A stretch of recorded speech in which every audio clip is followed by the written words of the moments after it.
Micron transport में सबसे पहले क्या होता है कि डायरेक्ट टीएजी होता है ना, ट्राइसाइक्लिक स्मॉल इंटेस्टाइन में जा करके स्मॉल फ्रेगमेंट में उठता है। मतलब कि diacyl glycerol plus fatty acid with diacyl glycerol, monoacyl glycerol plus fatty acid with monoacyl glycerol plus fatty acid.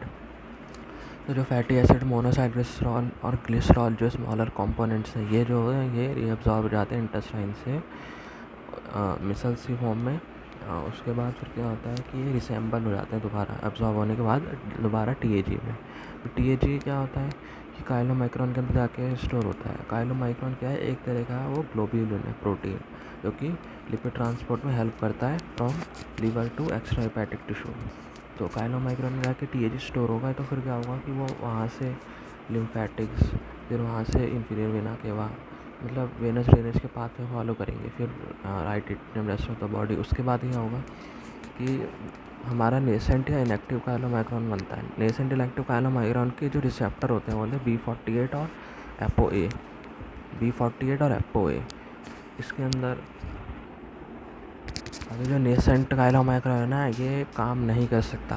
काम करने के लिए एक हमें चाहिए होता है और रिसेप्टर, इसका नाम होता है एपो-C2। एपो-C2 जो होता है ना, ये उधार पे ले लेता है HDL से।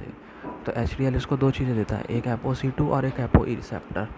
ये दोनों लेने के बाद ये इनएक्टिव था, ये एक्टिव काइलोमाइक्रोन में चला जाता है, मतलब अभी अपनी एक्टिविटी कर सकता है। तो अब देखते हैं कि एक्टिविटी कैसे करता है। तो जैसे ही ये एक्स्ट्रा हेपेटिक टिश्यू के पास जाता है ना, जैसे ही बहुत क्लोज आ जाता है, तो क्या होता है कि इसके ऊपर जो एपो-C2 था, जो इसने अभी रिसेप्टर लिया था, वो इंटरेक्ट करता है जो टिश्यू के अंदर लाइपोप्रोटीन लाइपेज प्रेजेंट है उससे, उसको ये एक्टिव कर देता है एपो-C2। फिर लाइपोप्रोटीन लाइपेज क्या करता है कि जो काइलोमाइक्रोन के अंदर टीएजी है उसको उसके फ्रैगमेंट्स में तोड़ देगा। तो टीएजी को मतलब स्मॉलर फ्रैगमेंट्स क्या होंगे उसके, फिर अल्टीमेटली ग्लिसरॉल और फ्री फैटी एसिड। तो लाइपोप्रोटीन लाइपोज के फंक्शन के लिए हमें C2 चाहिए था, इसलिए उसने C2 उधार लिया था।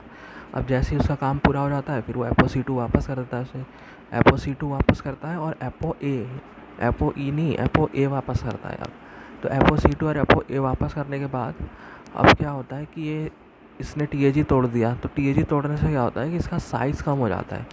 जो बड़े वाले मॉलिक्यूल्स है वो इसने तोड़ दिए, और जो फ्री फैटी एसिड बना था वो एक्स्ट्रा हेपेटिक टिश्यू ने वापस भी ले लिया इसके अंदर से। तो इसका साइज़ कम होता रहता है और उसके बाद ये काइलोमाइक्रोन रेमिनेंट बन जाता है एक मॉलिक्यूल। काइलोमाइक्रोन रेमिनेंट के ऊपर अब कौन कौन से रिसेप्टर होंगे, B48 होगा और एपो-E होगा, क्योंकि एपो-C2 और एपो-A तो इसने वापस दे दिया ना HDL को। तो एपो-E और B48 रिसेप्टर काइलोमाइक्रोन रेमिनेंट में प्रेजेंट होते हैं। अब एक और बात होती है कि जो ये काइलोमाइक्रोन होता है ना, एक्टिव या इनएक्टिव, इसके अंदर जो होता है वो ट्राइसाइल ग्लिसरॉल कोलेस्ट्रॉल से ज़्यादा प्रेजेंट होता है, इसलिए इसका साइज़ बड़ा होता है। लेकिन काइलोमाइक्रोन रेमिनेंट में अब ट्राइसाइल ग्लिसरॉल का मेजर कंपोनेंट मतलब फ्री फैटी एसिड तो कंज्यूम कर लिया एक्स्ट्रा हेपेटिक टिश्यू ने, तो इन दोनों का जो अमाउंट है ना वो नॉर्मल हो जाता है, इक्वल हो जाता है। इसकी वजह से इनका साइज़ छोटा हो जाता है।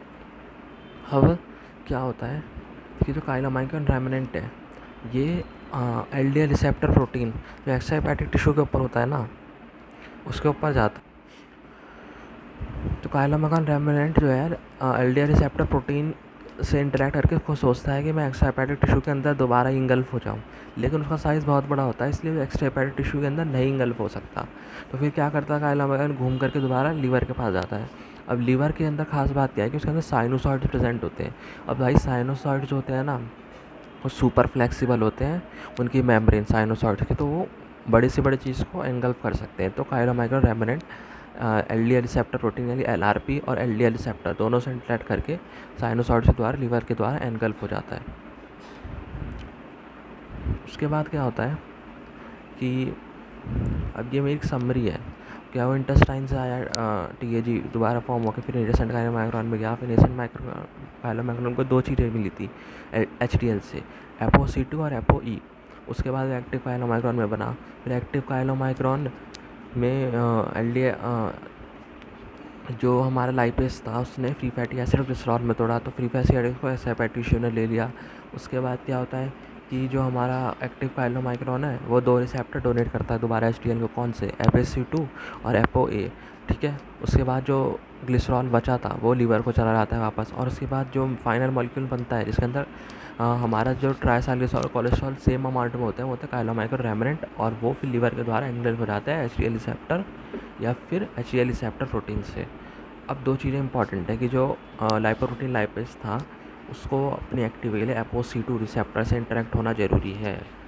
उसके बाद जो ApoC2 है अगर वो नहीं होगा काइलोमाइग्रॉन पे तो फ्री फैटी एसिड को डिलीवर नहीं कर सकता है वो एक्स्ट्रा हेपेटिक टिश्यू तक।